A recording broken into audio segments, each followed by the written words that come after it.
नमस्कार, बहुत बहुत स्वागत है आपका इंडिया डेली पर। मैं हूं आपके साथ तमन्ना महाजन और मेरे साथ हैं ज्योतिष आचार्य पंडित अमित पांडे जी। पंडित जी, आपका बहुत बहुत स्वागत है। जी धन्यवाद आपका। और हम लेकर हाजिर हैं आपका खास प्रोग्राम प्रश्न कुंडली, जहां आपको मिलेगा आपकी हर समस्या का ज्योतिष समाधान। नौकरी और बिजनेस को लेकर क्या कहते हैं आपके सितारे, नई जॉब, मकान, प्यार या कार का सपना सच होगा या फिर नहीं होगा, आपके तमाम प्रश्नों के जवाब हमारे इस खास शो में आपको मिलेंगे। आपकी हर समस्या का ज्योतिष समाधान बताएंगे पंडित अमित पांडे जी, जो देश के जाने माने ज्योतिष आचार्य हैं। प्रश्न कुंडली आज पितृदोष स्पेशल है। अगर पितृदोष से जुड़े कोई भी सवाल है तो आप पूछ सकते हैं। कैसे करेंगे पितृदोष का निवारण, पंडित अमित पांडे जी आज ये भी आपको बताएंगे। तो चलिए बिना देर किए शुरू करते हैं प्रश्न कुंडली। तो वैदिक ज्योतिष के अनुसार कुंडली में कुछ शुभ योग ऐसे होते हैं जो मनुष्य को राज सत्ता तक ले जाते हैं। वहीं कुछ अशुभ योग होते हैं जो मनुष्य को जिंदगी भर संघर्ष करवाते हैं और मेहनत के बावजूद भी सफलता हाथ नहीं लगती है, साथ ही भाग्य भी साथ नहीं देता है। आज हम अपने इस प्रोग्राम में बात करेंगे पितृदोष की। आखिर कुंडली में पितृदोष को कैसे जानेंगे, कुंडली में पितृदोष का प्रभाव क्या होता है, इसी के साथ ही कुंडली में पितृदोष हो तो कब प्रभाव पड़ता है, इसके कारण और निवारण क्या होते हैं। लेकिन उससे पहले हम जानेंगे कि आखिर कुंडली में क्यों पितृदोष होता है। जी देखिए, जन्म कुंडली देख करके ये बताया जा सकता है कि किस जन्म कुंडली में किस व्यक्ति को पितृदोष का प्रभाव झेलना पड़ रहा है, किसके जीवन में पितृदोष नहीं है। शास्त्रों के अनुसार जब व्यक्ति इस संसार में जन्म लेता है तो उसके भाग्य का निर्धारण पहले ही हो जाता है। वहीं जन्म के बाद ज्योतिष विद्या के माध्यम से एक कुशल ज्योतिषी उस व्यक्ति के ग्रहों और नक्षत्रों के चाल के अनुसार कुंडली का निर्माण करता है। कुंडली में कई तरह के दोष पाए जाते हैं। कहा जाता है कि कुंडली में कुछ शुभ योग भी बन जाते हैं और कुछ अशुभ योग बनते हैं, जो मनुष्य को राजयोग भी दिलाते हैं। और अशुभ योग अगर होते हैं तो कहीं न कहीं मनुष्य के साथ कुछ अच्छा नहीं होता है, कुछ उसे मिसफॉर्च्यून का सामना करना पड़ता है, संघर्ष करना पड़ता है। और कई बार तो ऐसी स्थिति बनती है, तमाम परिश्रम मेहनत के बावजूद उसे वो सफलता नहीं मिल पाती जिसके लिए वो प्रयासरत होता है।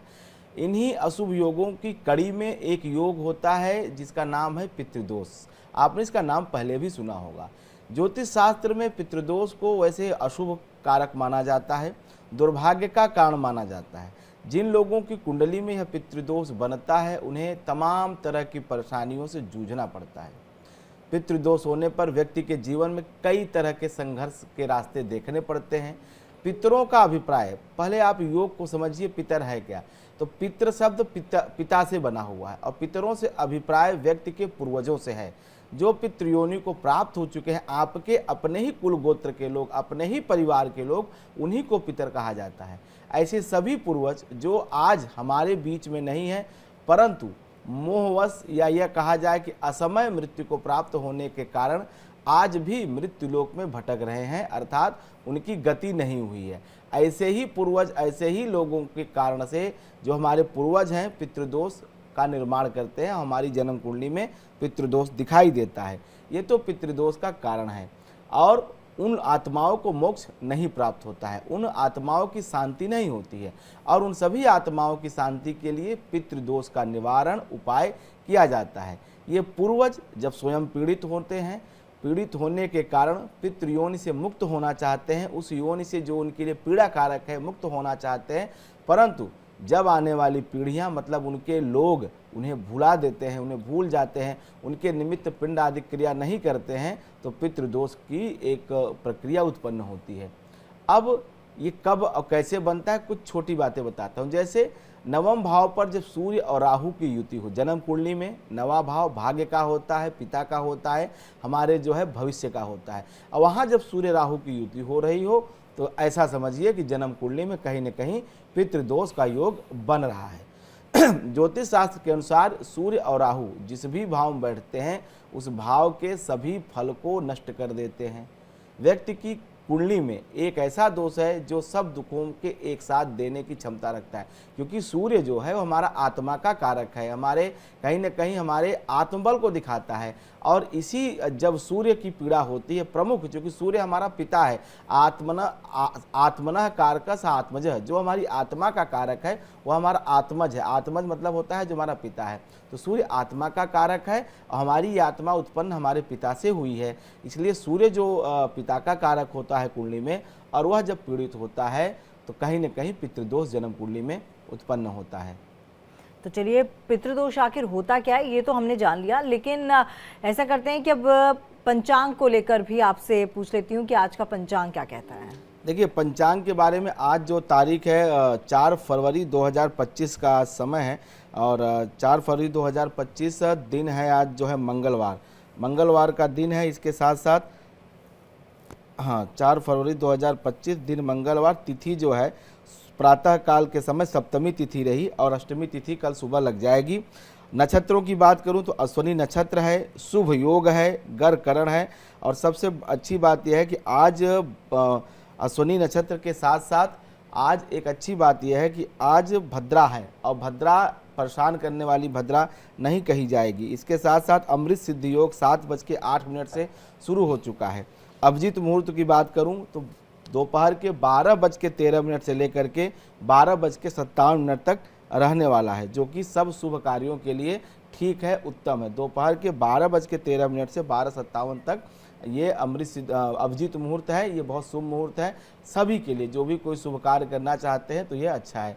वैसे आज गुप्त नवरात्र की सप्तमी तिथि है, माँ कालरात्रि की तिथि है, और चूंकि अश्विनी नक्षत्र आज दिन भर भोग करने वाला है तो ये कहीं न कहीं मंगल और अश्विनी, भौमा अश्विनी का योग आज बना हुआ है। तो भौमा अश्विनी नक्षत्र जब रहता है, अर्थात मंगलवार का दिन हो, अश्विनी नक्षत्र हो, ये दुर्गा आराधना के लिए, पूजा के लिए बेस्ट है। तो आज के दिन जो लोग दुर्गा के साधक हैं, जो माता दुर्गा को प्रसन्न करना चाहते हैं, वो देवी अथर्वशीर्ष का पाठ करें। देवी अथर्वशीर्ष का पाठ करने का फल होता है स महामृत्युतरत, अर्थात अपमृत्यु का भी भय समाप्त हो जाता है माता दुर्गा की कृपा से। चलिए, आज का पंचांग भी आपने जान लिया। मेरा सवाल पंडित जी एक ये है, पितृदोष से जुड़ा हुआ, कि सुना है कि राहु का बहुत बड़ा रोल होता है पितृदोष में। राहु की क्या भूमिका होती है किसी कुंडली में, पितृदोष के योग निर्माण में, ये कैसे पता चलेगा हमें? देखिए, राहु ही मुख्य की है। जैसे कहते हैं ना कि इसका बीज क्या है, तो पितृदोष के निर्माण में बीज जो है वो राहु है। कुंडली में राहु ग्रह यदि केंद्र स्थान में हो, त्रिकोण में हो, केंद्र का मतलब होता है 1, 4, 7, 10, ये केंद्र कहे जाते हैं किसी भी जन्म कुंडली में। त्रिकोण का मतलब होता है नवम और पंचम, या यह अपनी नीच राशि में हो, वृश्चिक राशि में हो या धनु राशि में हो। ये जो नकारात्मक स्थिति अगर राहु की होती है आपकी कुंडली में, तो यह पितृदोष का निर्माण करती है, पितृदोष का कारण बनती है। इसके साथ साथ राहु अगर जो है खराब है, राहु अगर कहीं न कहीं आपकी जन्म कुंडली में नीच का बैठा हुआ है तो यह पितृदोष बनाता है। इसके अलावा अगर राहु का संबंध कुंडली में सूर्य से हो जाए, चंद्रग्रह से हो जाए, तो ऐसी कुंडली में पितृदोष का निर्माण बन जाता है। सिर्फ यही नहीं, यदि कुंडली में राहु का संबंध शनि या बृहस्पति से हो, तब भी जो है पितृदोष का निर्माण कुंडली में होता है। इसलिए पितृदोष को देखने के लिए राहु की स्थिति का देखना बहुत अनिवार्य हो जाता है। वहीं पर अगर बात की जाए, राहु के अलावा जो केतु ग्रह होता है, केतु का भी इसमें बहुत बड़ा रोल कहा जाता है। राहु अगर आपके द्वितीय भाव में या द्वितीय के साथ साथ अष्टम भाव में अगर है, जो आमने सामने के भाव दूसरा और आठवां एक एक्सिस पे दिखाई देते हैं, अष्टम भाव में या दूसरे भाव में राहु हो, तब भी कुंडली में पितृदोष का निर्माण होता है। शास्त्र कहते हैं कि यदि किसी व्यक्ति की जन्म कुंडली में पितृदोष के लक्षण होते हैं तो उसके परिवार के सदस्य हमेशा बीमार रहते हैं, हमेशा दवाएं चलती रहती हैं। इसकी वजह से सदस्य हमेशा अस्पतालों के, डॉक्टरों के चक्कर लगाते रहते हैं। ऐसी मजबूरी उनके सामने सदैव बनी रहती है। जन्म कुंडली में पितृदोष होने पे शादी के तमाम तरह की परेशानी, अब शादी से मतलब मांगलिक कार्य से, घर में मांगलिक कार्य नहीं होते हैं। विवाह होने के बाद भी कहीं न कहीं दाम्पत्य जीवन ठीक नहीं रहता है, पति पत्नी के विवाद अक्सर बने रहते हैं। इसके अतिरिक्त जातक को संतान की समस्या आती है, और संतान से जुड़ी हुई समस्याओं का मुख्य कारण जो मैंने देखा है अपने अनुभव में, शास्त्र जो आज्ञा करते हो तो अलग विषय है, शास्त्र पढ़ना और फिर उसको प्रायोगिक रूप से अपनाना और अपने समाज में हो रही घटनाओं का अध्ययन करना, लोगों की जन्म कुंडलियों को देखना एक अपना एक्सपीरियंस। तो मैं जो सबसे बड़ा एक्सपीरियंस मेरा पितृदोष को लेकर के रहा है पिछले 10-12 वर्षों में, वो मैंने देखा है कि जन्म कुंडली में अगर पितृदोष है, खास करके राहु अगर पीड़ा दे रहा है, तो संतान वृद्धि में, वंश वृद्धि में बहुत बड़ी मुश्किलात आती है, बहुत बड़ी समस्याएं आती हैं। क्योंकि राहु पंचम भाव में अगर है तो कहीं न कहीं केतु ग्रह में जाएगा और राहु और केतु की जो पंचम एकादश की स्थिति होती है यह जो है बहुत ज़्यादा ही समस्या पैदा करती है संतान से जुड़ी हुई। और राहु मुख्य ग्रह माना जाता है पितृदोष के निर्माण में। इसके साथ साथ कुछ पितृ से ही जुड़ा हुआ एक शब्द आता है प्रेत, मतलब जो जीवन में नहीं है अभी वर्तमान में, जो लोग इस दुनिया को छोड़ के असमय चले गए हैं, तो एक शब्द पितृ है और पितृ से ही मिलता जुलता शब्द है प्रेत। थोड़ा सा फर्क है दोनों में। तो ज्योतिष में एक तो पितृदोष कहा गया है, इसी से जुड़ा हुआ एक चर्चा किया है पराशर जी ने, प्रेत शापात सूक्ष्म योग, मतलब जो लोग ठीक योनियों में नहीं है, कहीं न कहीं मोक्ष को प्राप्त हमारे पूर्वज नहीं कर सके, उनकी वजह से जो दोष उत्पन्न होता है वो पितृदोष भी हो सकता है, प्रेत शापात सूक्ष्म योग भी हो सकता है। दोनों में बहुत थोड़ा सा ही अंतर होता है, इसलिए बहुत विशेषज्ञ ज्योतिषी से अपनी कुंडली दिखा करके और फिर ये समझना चाहिए कि प्रेत दोष है या ये जो है पितृदोष है। जी, तो चलिए तमाम जानकारी पितृदोष को लेकर हम आपको दे रहे हैं, लेकिन साथ ही साथ कॉलर्स भी ले रहे हैं। तो पहले कॉलर हमारे साथ आसान है इनका नाम, गुजरात से हमारे साथ जुड़े हैं। जी, अपना सवाल कर सकते हैं सर। हेलो सर, अपने टेलीविजन सेट का वॉल्यूम प्लीज म्यूट कर दीजिए, नहीं तो कॉल डिस्कनेक्ट हो जाएगा। हाँ, मेरा सवाल है लड़की की शादी के लिए पूछना था। जी, लड़की का नाम? लड़की का नाम अर्चना भट्ट। ठीक है, डिटेल्स पता है आपको, जन्मतिथि पता है? जन्म तारीख 13/10/2003, 13/10/2003, समय? सुबह 7:04। और स्थान? स्थान गुजरात में खेड़ा डिस्ट्रिक्ट में कठलाल। ठीक है, कठलाल। ठीक है। कोई सवाल है आपकी बेटी के बारे में? हाँ, उसकी अभी पढ़ाई खत्म हो गई, मेरी शादी कब और कहाँ होगी उसके लिए पूछना था। ठीक है, देखिए जो आपने अपनी बेटी का डिटेल बताया है, 13 अक्टूबर 2003 7:04 सुबह का समय मैंने लिया है। अभी वर्तमान में मंगल की महासार चल रही है। बिटिया की तुला लग्न की कुंडली है, जन्म राशि है इसकी मेष, और इस जन्म कुंडली में चंद्रमा और राहु की युति सप्तम भाव में बनी हुई है। 12वें भाव में सूर्य और बुध गोचर कर रहे हैं। बुध इसका बहुत अच्छा प्लेनेट है, उच्च का है और 12वें भाव में है। कहीं न कहीं दशा इसकी बहुत अच्छी चल रही है और 3 अगस्त 2025 तक इसकी दशा बहुत अच्छी रहेगी और पिछले एक वर्ष से इसकी दशा अच्छी चल रही है। मंगल की जो कुंडली में स्थिति दिखाई देती है वो शिक्षा देने वाली, ज्ञान देने वाली और पढ़ाई कराने वाली, कुल मिलाकर के बहुत अच्छा ग्रह इस जन्म कुंडली में मंगल की स्थिति दिखाई दे रही। मंगल इसकी जन्म कुंडली में ठीक फल देने वाला है, लेकिन समस्या ये है कि चंद्रमा और राहु की युति सप्तम भाव में है। ये कहीं न कहीं दाम्पत्य को लेकर के अड़चन पैदा करता है, तकलीफ देता है। शुक्र चूंकि स्वराशि का है, इसलिए विवाह हो तो जाएगा, लेकिन विवाह होने में ऐसे बच्चों का विलंब होता है, देर होता है। लगभग ऐसे बच्चों का विवाह बहुत अगर शीघ्रता होती है तो भी 24 वर्ष की आयु के बाद ही ऐसे बच्चों का विवाह करना चाहिए। विवाह के रिश्ते भी 24 वर्ष की आयु के बाद ही अच्छे आते हैं। तो अभी ये चूँकि 22 साल की हो गई है, तो अभी कम से कम 2 से 2.5 साल इंतज़ार करना चाहिए और विवाह करने के पहले एक बार चंद्रमा और राहु की विधि विधान से वैदिक शांति कराने की आवश्यकता है, क्योंकि चंद्रमा राहु के साथ हो तो दाम्पत्य जीवन में अड़चन और समस्या आती है। तो इसके लिए राहु और चंद्रमा की वैदिक शांति करा करके फिर विवाह का जो है प्रक्रिया पूरी की जाए तो जीवन में कभी भी दाम्पत्य से जुड़ी हुई समस्या इसको नहीं आएगी। चलिए, आपको अपनी समस्या का समाधान मिल गया। लक्ष्मी अगली कॉलर हमारे साथ जुड़ी हुई हैं। जी लक्ष्मी, अपना सवाल कर सकती हैं आप। जी लक्ष्मी जी, अगर आप सुन पा रही हैं तो अपना सवाल कर सकती हैं। हाँ, प्रणाम पंडित जी। मुझे मेरे पति के बारे में पूछना है जी। जन्म समय है, उनकी जन्म तारीख है 8/1/1979 और धीरे समय है 11:07। एक बार जन्म तारीख फिर से बता दें। 8/1/1979। हाँ, समय क्या बताया आपने? 11 बजे। सर हमारे उनके बिजनेस के बारे में कैसा चलेगा? हमारे घर भी नहीं है और पैसा जुड़ नहीं पाता है घर। समय एक बार फिर से बता दें, समय और प्लेस। 8/1/1979। Time birth time 11:07। सुबह के। हाँ। और कहाँ पैदा हुए? कोटा।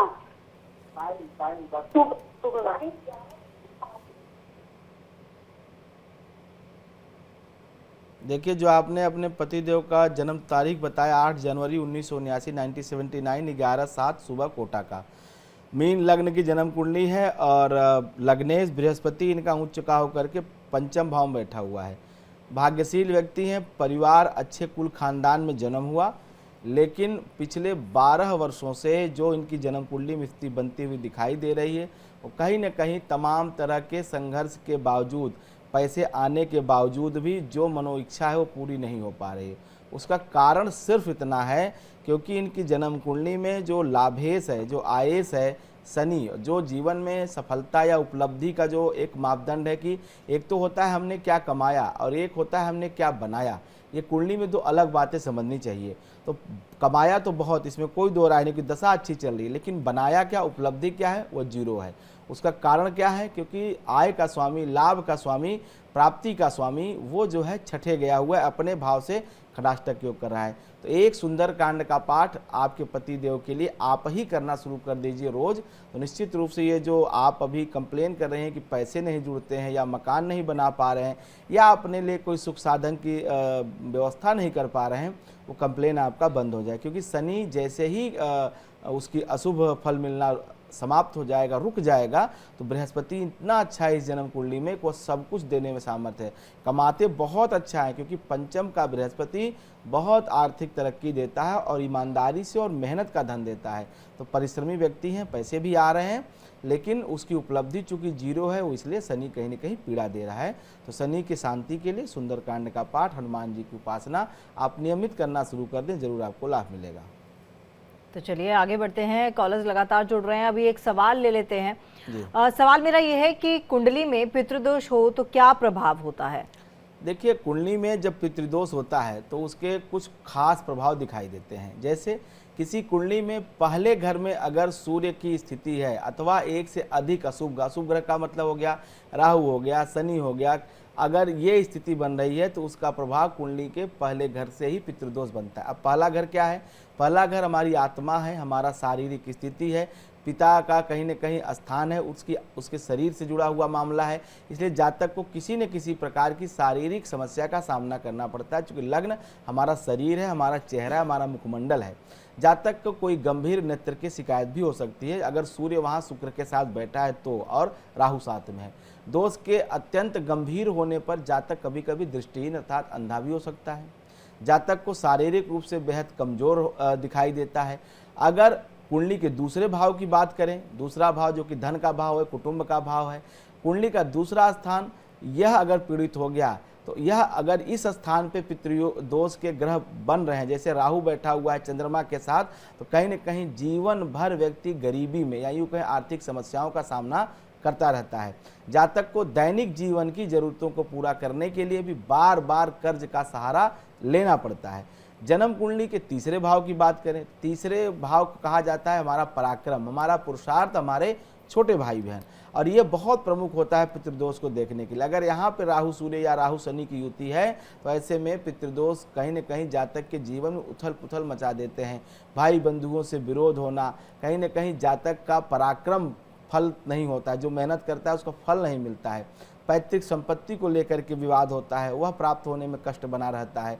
जन्म कुंडली के चौथे स्थान की बात करें तो चौथे स्थान में बनने वाला पितृदोष जातक को जीवन भर मानसिक तनाव देता है, मानसिक रोग देता है, हृदय संबंधित विकार देता है। क्योंकि चौथा भाव हमारे छाती के नीचे का जो ये और ऊपर का जो हिस्सा है लेफ्ट साइड का दिखाई देता है। इसलिए इस चतुर्थ भाव में बनने वाले दोष से जातक को तमाम सुखों से वंचित रहना पड़ता है।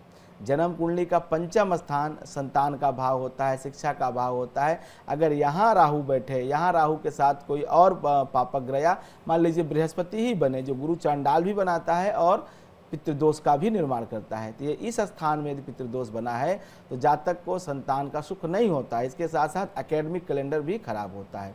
छठे स्थान की बात करूँ तो यह जो है हमारा रोग है, हमारा परिश्रम है, हमारा पुरुषार्थ है, हमारी नौकरी के प्रति जिजीविषा है, हमारा प्रतिस्पर्धा की क्षमता है। तो छठे भाव में बनने वाला पितृदोष शारीरिक रूप से अस्वस्थता देता है। छठा स्थान रोगों का भाव होता है, इसलिए सबसे ज़्यादा कष्ट जातक को शारीरिक रूप से होती है। बिना वजह बीमारियां, खास करके ऐसी गंभीर बीमारियां जैसे किडनी, हृदय, कैंसर या आंतों संबंधित कोई ऐसे रोग जो असाध्य होते हैं, ऐसी बीमारियों का सामना करना पड़ता है। लेकिन एक विशेष बात बता दूं, जन्म कुंडली में अगर ये योग हैं तो जरूरी नहीं कि वो हमेशा ही फलित हों।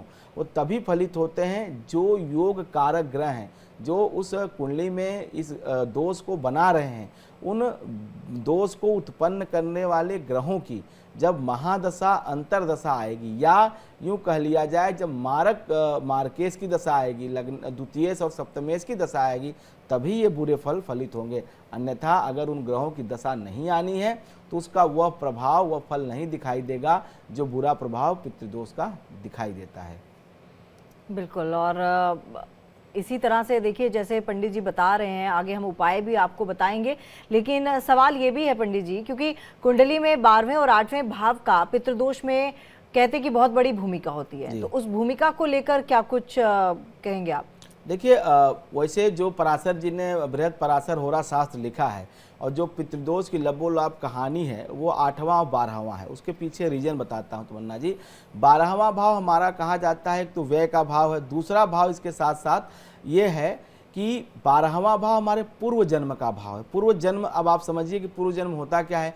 पूर्व जन्म में जो हम थे, जो हम कर रहे थे, जो हमारी स्थिति थी, मान लीजिए हम मनुष्य ही थे, जो हमने अच्छा कर्म किया, बुरा कर्म किया, उसी अनुसार हमें वर्तमान जीवन प्राप्त हुआ और वही उसी कर्म के अनुसार हमें अच्छा या बुरा परिवार मिला, अच्छा या बुरा शरीर मिला, रोग मिला, जो भी सुख और दुख हमें प्राप्त हो रहे हैं वो पूर्व जन्म के कर्म के आधार पे हैं। तो 12वां भाव बहुत विशेष हो जाता है पितृदोष के लिए।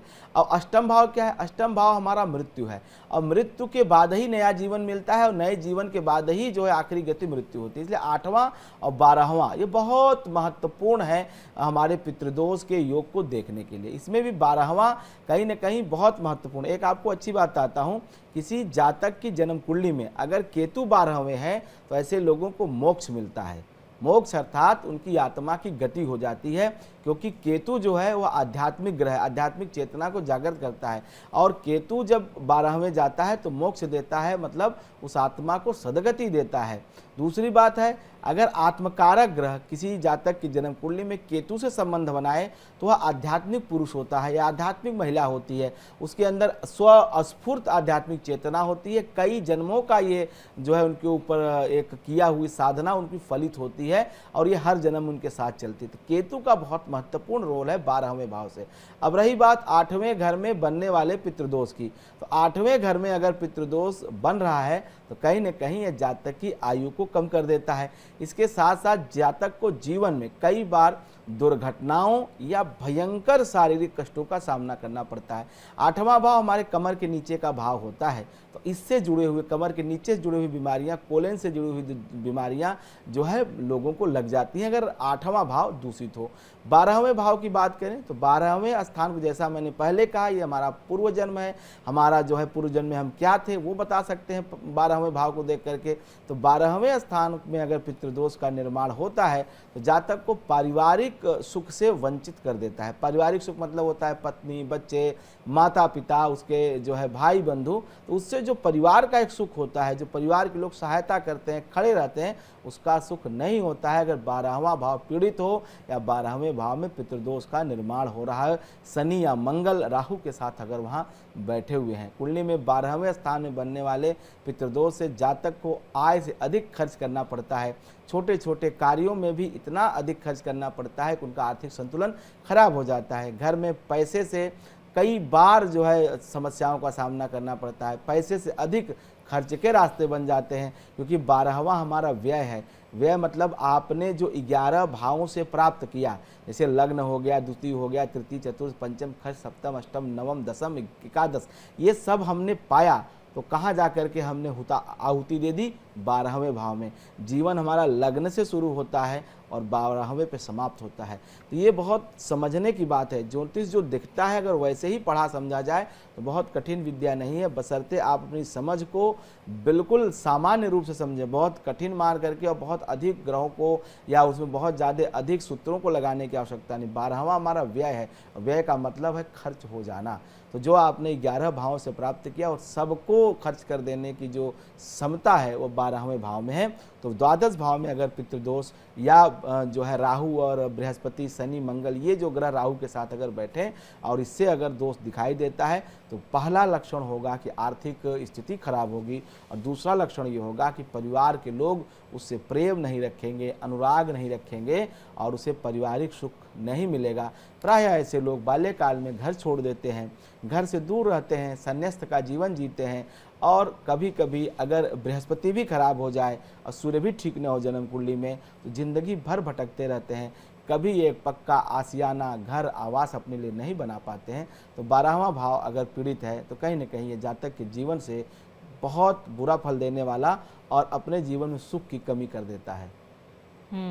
कॉलर ले लेते हैं। विभोर जुड़े हुए हैं हमारे साथ यमुनानगर से। जी विभोर, क्या सवाल है आपका? विभोर, अगर आवाज मिल पा रही है तो अपना सवाल कर सकते हैं आप। मुझे लग रहा है आवाज उन तक पहुंच नहीं पा रही है।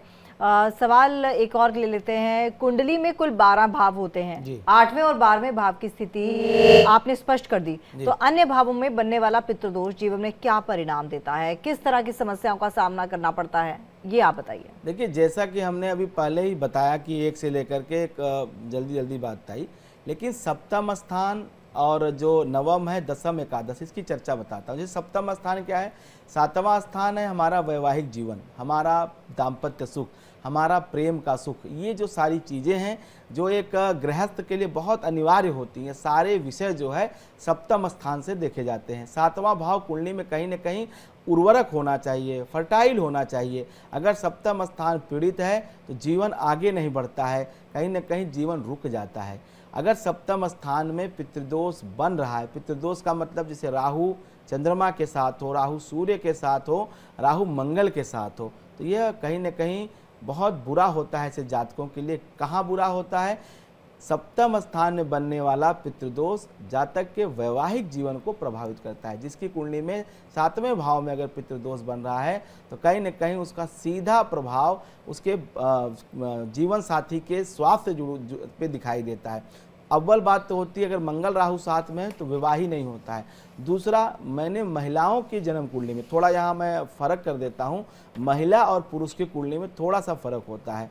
अगर किसी महिला की कुंडली में पितृदोष 7वें भाव में बन रहा है, मंगल राहु एक साथ हैं, तो ऐसे में विवाह में विलंब होता है। दूसरा जो है अपने पति से अलग हो जाती हैं और पुरुष जो होते हैं वो कहीं ना कहीं अगर पुरुष के कुंडली में होता है तो सोसाइटल टेंडेंसी हो जाती है, बार बार अपने आप को समाप्त करना चाहते हैं, अपने जीवन लीला को समाप्त करते हैं। नवम भाव की बात करूं, अगर नवम भाव में कहीं ना कहीं पितृदोष बन रहा है तो यह सीधे सीधे जातक के भाग्य को प्रभावित करता है। जातक का भाग्य उसका साथ नहीं देता है, जिसके कारण से जीवन के प्रत्येक क्षेत्र में उसकी असफलता का सामना करना पड़ता है, चाहे वो आर्थिक हो, शारीरिक हो, पारिवारिक हो, सामाजिक जीवन हो, वह जातक को कहीं न कहीं दुख देता है, कष्ट देता है। जन्म कुंडली के 10वें भाव की बात करूं, 10वां स्थान पिता का होता है, पिता की जीविका से जुड़ा होता है और यहाँ अगर पितृदोष बन रहा है तो कहीं न कहीं करियर पे बहुत बुरा प्रभाव डालता है। कार्य व्यवसाय पर उसको सफलता नहीं मिलती है, जिस भी स्थान पर वह काम करता है उसके लिए कहीं न कहीं यह दोषपूर्ण हो जाता है। आजीविका का स्थान होता है 10वां भाव, तो जातक को बार बार, स्त्री हो या पुरुष, उसे नौकरी बदलनी पड़ती है। कुंडली में 11वां स्थान आय का स्थान होता है। यदि इस स्थान में पितृदोष बना हुआ है तो जातक के आय के साधन सीमित हो जाते हैं और उनसे होने वाला आय भी अल्प मात्रा में होता है। इसके चलते जातक अपने दैनिक जीवन की ज़रूरतें ही पूरी नहीं कर पाता है। धन संग्रह के लिए जातक को कहीं न कहीं कई बार गलत रास्ते पे चलना पड़ता है। तो एकादश भाव लाभ का है, प्राप्ति का है। अगर एकादश भाव में यह योग बनता है तो उसे प्राप्ति नहीं होती है, लाभ नहीं मिलता है और ये कहीं न कहीं जीवन में हमेशा तनाव बना के रखता है। धन संग्रह को लेकर के जीवन में कोई भी उपलब्धि है, मान लीजिए गाड़ी खरीदना चाहता है, मकान बनाना चाहता है, अगर एकादश भाव पीड़ित है, 11वां भाव पीड़ित है तो ये सब उसकी मनोकामनाएं पूरी नहीं हो पाती है। आगे बढ़ते हैं, एक कॉलर हमारे साथ जुड़ चुके हैं जी, अपना सवाल कर सकते हैं आप। राम प्रकाश जी, राम प्रकाश जी अगर आवाज मिल पा रही है तो अपना सवाल कर सकते हैं। हेलो जी, अपनी सवाल क्या है आपका? सर टेलीविजन सेट का वॉल्यूम आप म्यूट कर दीजिए, तब तक व्हाट्सएप मैसेज ले लेते हैं। सर सवाल क्या है आपका? चलिए व्हाट्सएप मैसेज ले लेते हैं। इनका नाम है Vijay ji. Date of birth है 20/4/1968, 1968। जी सुबह के 6 बजे का जन्म है जी आगरा का। जी। सवाल है फ्यूचर कैसा रहेगा? देखिए, जो आपने इनकी डिटेल बताई है विजय जी की, 20 अप्रैल 1968 6 बजे सुबह का समय है, आगरा उत्तर प्रदेश। तो इनकी जन्म कुंडली मेष लग्न की है और जन्म राशि है इनकी मकर। और कहीं न कहीं इनका जीवन बहुत अच्छा बीता है। सूर्य इनका उच्च का होकर के और लग्न में ही बैठा है, तो बड़े पराक्रमी और पुरुषार्थी व्यक्ति ये हैं। और अभी चूंकि शनि की दशा चल रही है, जो दशा इनके लिए ठीक नहीं है, ये कहीं न कहीं कर्ज में डालने वाली दशा है। ये कहीं न कहीं व्यापारिक रूप से और काम को लेकर के ये दशा इनकी ठीक नहीं चल रही है। काम को लेकर के बहुत तनाव की स्थिति, खास करके जो कर के मामले होते हैं, चाहे वो आयकर हो चाहे व्यापार कर हो, कुछ न कुछ ऐसे जुड़ी हुई समस्याएं ऐसे लोगों को देखनी पड़ती है। दूसरी बात, अभी आगामी दशा 20 मई के बाद शनि में केतु का अंतर आने वाला है, जो कहीं न कहीं इनके जीवन में ठीक दशा नहीं होने वाली है। यह स्वास्थ्य को गड़बड़ करेगी, स्वास्थ्य को खराब करेगी। तो ऐसे में केतु की वैदिक शांति इनको करानी चाहिए। सेहत अगर ठीक रहे तो बाकी और कोई दोष वर्तमान में और आगे आने वाले 2-2.5 सालों में नहीं दिखाई देता है। केतु का यह जो अंतर है कहीं न कहीं ठीक फल नहीं करने वाला है। यह इनकी सेहत को खराब करेगा और आपस में परिवार को लेकर के थोड़ा बहुत विवाद दे सकता है। तो केतु की वैदिक शांति बहुत ज़रूरी है। और ये रोग स्थान का केतु रोग देता है, सिरोवेदना देता है, इसके साथ साथ माइग्रेन जैसी समस्याएं भी ये खड़ी करता है। अगले कॉलर अनिल हमारे साथ जुड़े हुए हैं जी। अनिल अपना सवाल कर सकते हैं आप। हेलो मैम, नमस्कार। जी नमस्कार अनिल, क्या सवाल है आपका? मैम मेरे को अपने लड़के के बारे में पता करना था मैम, उसके कैरियर के बारे में। जी सर, उसकी डिटेल्स आप बता दीजिए। क्या नाम है आपके बेटे का? नाम है नवनीत। नवनीत, ठीक है। और डेट ऑफ बर्थ है मैम 13/7/2006। ठीक है। और टाइम है मैम 2:05 AM। जन्म स्थान लाडवा, कुरुक्षेत्र, हरियाणा। नवनीत जी के लिए क्या सवाल पूछना चाहते हैं? मैम इसके कैरियर के बारे में पता करना था मैम, इसके बाहर के योग है या नहीं है। ठीक है सर। हाँ जी मैम। देखिए, जो आपने अपने बच्चे की डिटेल बताई है, ये आपने डिटेल बताई 13 जुलाई 2006 और भोर के सुबह की बेला में 2:05 लाडवा। नहीं, 12:05 में सर। 12:05 पे। हाँ जी हाँ जी। ये दोपहर के हैं 12:05 ना? नहीं मैम, सुबह के मैम 12 बजे जी, मध्य रात्रि। मध्य रात्रि में। ठीक है जी, ठीक है। हाँ जी। देखिए जी, मैं इसीलिए दोबारा दोहरा देता हूं ताकि किसी प्रकार का कन्फ्यूजन ना हो। जो आप डिटेल बताते हैं कभी कभी सुनने में और समझने में दिक्कत होती है।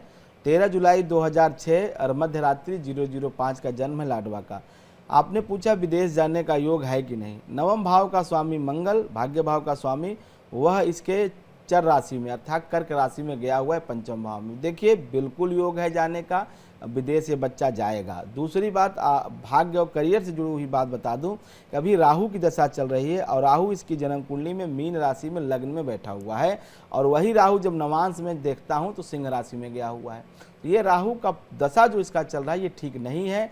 राहु में जो अभी वर्तमान में बुध का अंतर चल रहा है, ये बार बार प्रयास करने के बावजूद शिक्षा में वो सफलता, वो स्थिति अच्छी नहीं बनती हुई दिखाई दे रही है।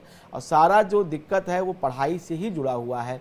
अगर इनकी पढ़ाई ठीक हो जाए, एजुकेशन ठीक हो जाए तो सब मामला बन जाएगा, विदेश भी चले जाएंगे, करियर भी ठीक हो जाएगा। अभी जो समय चल रहा है करियर में जुड़ी हुई समस्याएं दिखाई दे रही हैं। पढ़ाई के समय, परीक्षा के समय सेहत का खराब हो जाना, जहां पे जब इनको अच्छा प्रदर्शन करना है तो कोई न कोई ऐसी परिस्थिति बन जाना जीवन में कि वो या तो वो परफॉर्मेंस के प्लेस पे नहीं पहुंच पाते हैं, या यूं कहें कि वो सफलता नहीं मिल पा रही है शिक्षा के क्षेत्र में। तो इसके लिए बहुत अनिवार्य है कि राहु की आप इनके लिए वैदिक शांति कराएं, और राहु की शांति के साथ साथ हो सके तो भगवान शिव की आराधना के लिए रुद्राभिषेक का कार्यक्रम इस बच्चे के हाथ से कराएं, क्योंकि ये राहु का जो इनका दशा चल रहा है ये वैसे तो ठीक है, लेकिन जब तक ये बुध का अंतर रहेगा तब तक इसको सफलता मिलती हुई दिखाई नहीं दे रही है। बार बार अड़चन आना, बार बार रुकावट आना, ऐसी स्थिति का सामना इस कुंडली में इस बच्चे को करना पड़ेगा। इसलिए राहु की वैदिक शांति और भगवान शिव के लिए रुद्राभिषेक का कार्यक्रम इसके लिए बहुत अनिवार्य है, वो जरूर कराएं। विदेश जाने के योग इस कुंडली में है, क्योंकि लग्नेश बृहस्पति इसका चर राशि में है, भाग्येश जो है मंगल इसका चर राशि में है, तो ऐसे लोगों का भाग्योदय विदेश में होता है, विदेश में जीविका होती है, विदेश में आवास प्रवास रहता है। अगले कॉलर प्रवीण हैं गुजरात से। जी प्रवीण जी, आपका सवाल।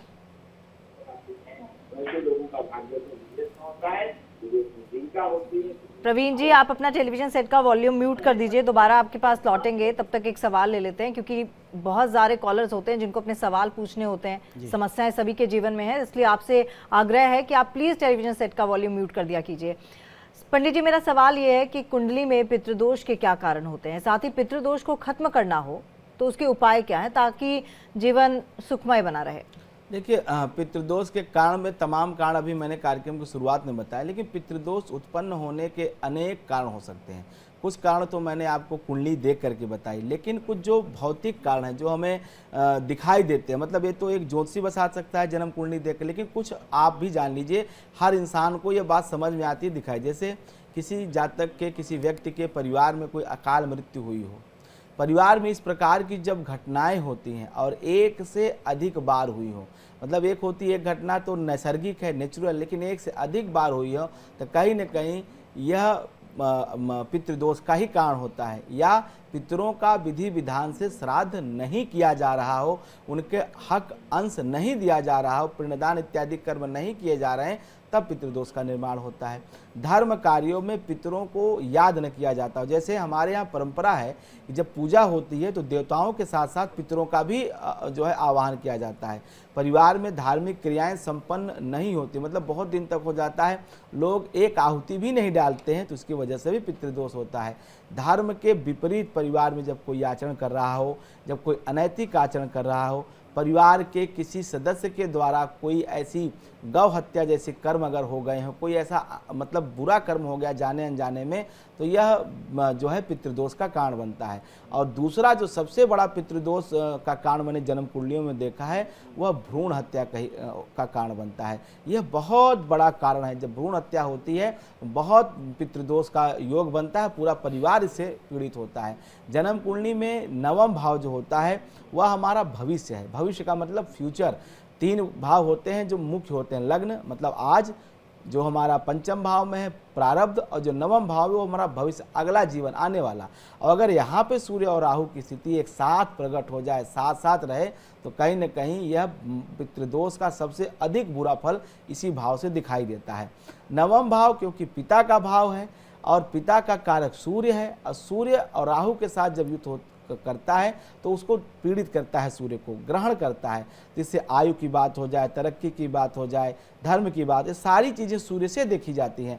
और जब सूर्य ही पीड़ित हो गया तो इन सब में बाधा लग गई, इन सब में ग्रहण हो गया, आयु में, तरक्की में, प्रगति में, आर्थिक स्थिति में, आत्मा पे, सब पे ग्रहण लग गया।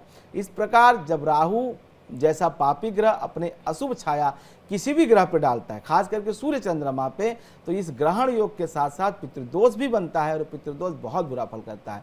इस योग के विषय में कहा जाता है कि इस योग में व्यक्ति के भाग्य में उदय में देरी होती है, या यूँ कहा जाए भाग्योदय पूरे जीवन होता ही नहीं है। लोग हमसे कहते हैं कि हम तो पूरे जीवन ऐसे बिता दिए, 50 साल के हो गए, हमने कुछ किया ही नहीं। उसका मुख्य कारण यही है, अपनी योग्यता के अनुकूल पद नहीं प्राप्त होते, अपनी योग्यता के अनुकूल स्थिति नहीं बनती है, संघर्ष करते ही रहना पड़ता है। हमारे ज्योतिष शास्त्र में देव पूजन हो, पूर्व के जो पितर हैं उनकी पूजा की व्यवस्था दी गई है, क्योंकि देव कार्य से अधिक पितृ कार्यों का महत्व दिया गया है। इसलिए देवों को प्रसन्न करने से पहले पितरों को तृप्त करना आवश्यक है। पितर कार्यों के लिए सबसे उत्तम पितृपक्ष अर्थात जो नवरात्र के आश्विन मास का जो कृष्ण पक्ष होता है वो पितृपक्ष समझा जाता है। आश्विन मास के कृष्ण पक्ष में पूर्वजों के मृत्यु तिथि के अनुसार, जिसके बारे में आप जानते हैं अपने दादा दादी माता पिता, उनकी तिथि, जैसे मान लीजिए किसी की माता पिता का जो पुण्यतिथि है, मान लीजिए माघ मास की पंचमी है, तो जब आश्विन का महीना आए तो कृष्ण पक्ष के पंचमी तिथि पे उनका श्राद्ध करें। उसमें तिल से, कुशा से, पुष्प से, चावल से, अक्षत से, शुद्ध जल से, गंगा जल से आप उनका पूजन करें, पिंडदान करें, उनके लिए तर्पण आदि करें, या ब्राह्मणों को अपने सामर्थ्य के अनुसार भोजन कराएं।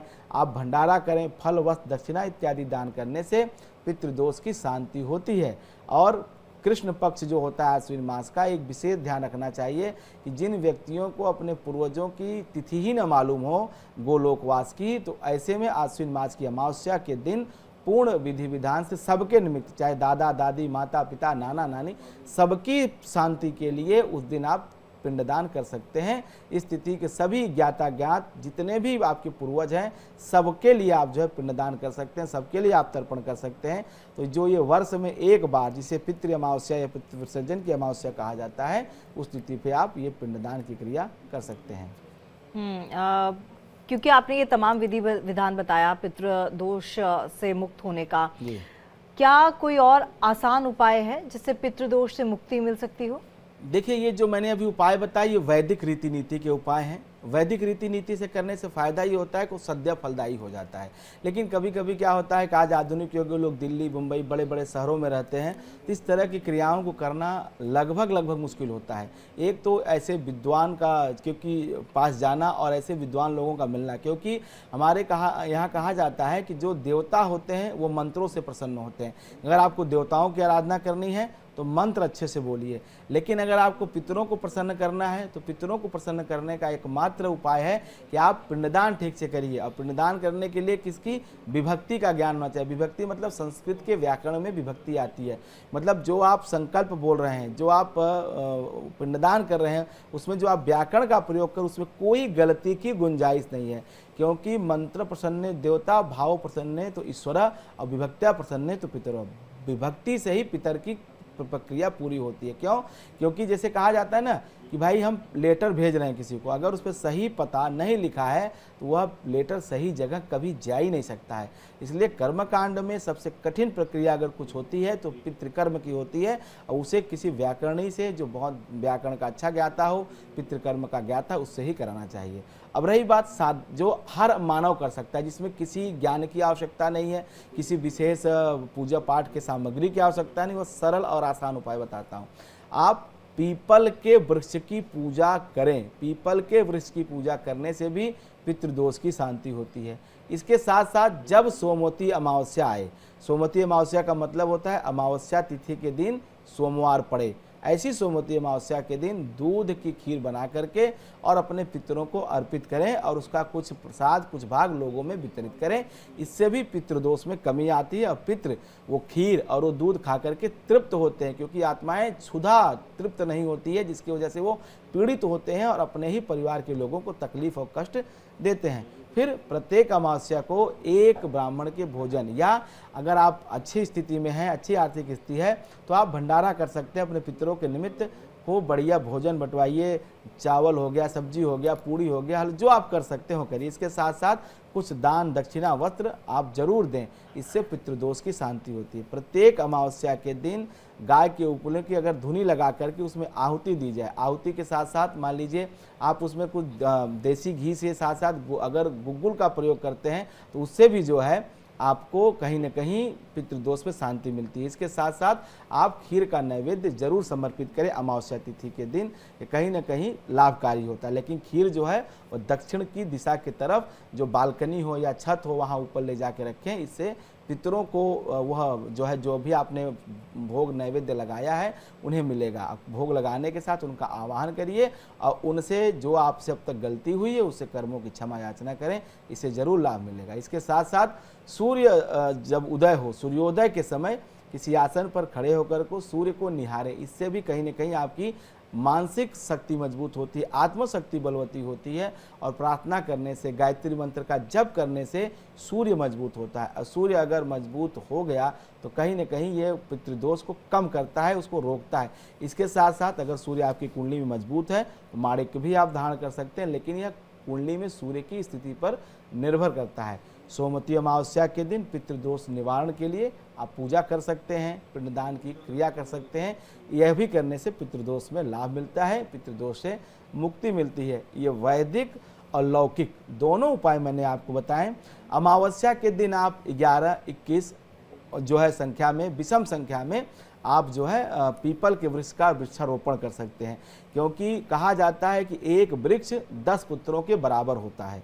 तो अगर मान लीजिए आप अपने पूर्वजों के निमित्त पिंडदान आदि क्रिया नहीं कर पा रहे हैं तो किसी भी अमावस्या तिथि के दिन 9, 11, 21 इस संख्या में, विषम संख्या में पीपल के वृक्ष लगाएं किसी सार्वजनिक स्थान में, उपवन में, वाटिका में।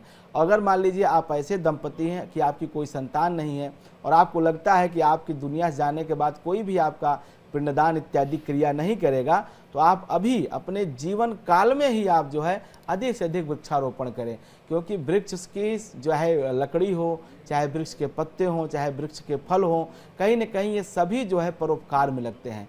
और ऐसे में जब वो उनका प्रयोग होगा तो आपके जैसे आपका पुत्र आपके लिए पिंडदान करता है, तो जितनी बार आपके लगाए गए वृक्ष के द्वारा कोई फल ग्रहण करेगा, उसके लकड़ियों से जब आहुति दी जाएगी, या जब भी वह इस संसार के प्रदूषण को दूर करेगा, तो उतनी ही गति आपकी अच्छी होगी और आपको जरूर पितृयोनि से, प्रेत योनि से मुक्ति मिलेगी और भगवान ईश्वर का सायुज्य प्राप्त होगा। इसलिए आप जरूर वृक्षारोपण करते हैं। मैं तो सबको कहता हूं कि जीवन में कम से कम 10 पेड़ जरूर लगाना चाहिए, क्योंकि वृक्षारोपण हमारे शास्त्र में, वैदिक परंपरा में भी रहा है।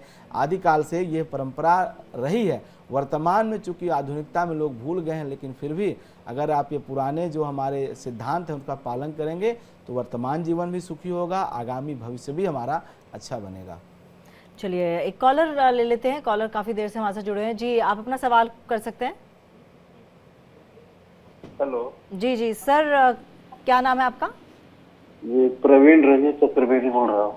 जी सर, क्या जानना चाहेंगे आप? जानना थे अभी समय आगे कैसा रहेगा, अभी फिलहाल अच्छा तो नहीं। ठीक है, अपनी जन्म तिथि बताइए। 5 जुलाई 1980। 5 जुलाई, सॉरी 31 मई 1977। 31, ठीक है। और समय? समय का तो पता नहीं। ठीक है। स्थान आप क्या सवाल पूछ लीजिए, बस कहाँ से बोल रहे हैं सवाल पूछिए। स्थान आजमगढ़। आप सवाल क्या पूछना चाहते हैं?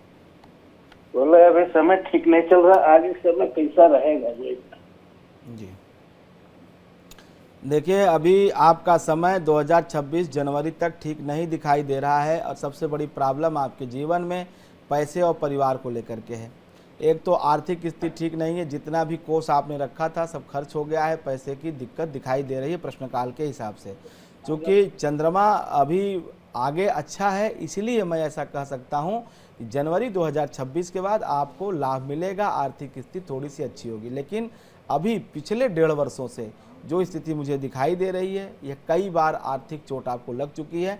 इसलिए धन की व्यवस्था करें, धन को प्राप्त करने का हर संभव प्रयास करें, थोड़ा सा आलस्य मत किया करें और चीज़ों को कल पे न टालें, क्योंकि यह कहीं न कहीं जो आपकी लेट लतीफ़ी है आपके आर्थिक जो है स्थिति पे बहुत बुरा प्रभाव डालती है। अगर यही स्थिति लेट लतीफ़ी की रह गई, लापरवाही की रह गई, तो भैया ऐसे तो आर्थिक स्थिति मजबूत नहीं होने वाली है। तो कुछ थोड़ा सा अपने आलस्य पे नियंत्रण रखिए, थोड़ा अपने लेट लतीफ़ी वाले काम को रोकिए। कोई काम आए तो उसे तुरंत करिए, तत्काल करिए, तो अगले वर्ष के बाद आपको आर्थिक स्थिति का जो है बुरे दौर से आप निकल जाएंगे और अच्छी आर्थिक स्थिति आपकी बननी शुरू हो जाएगी।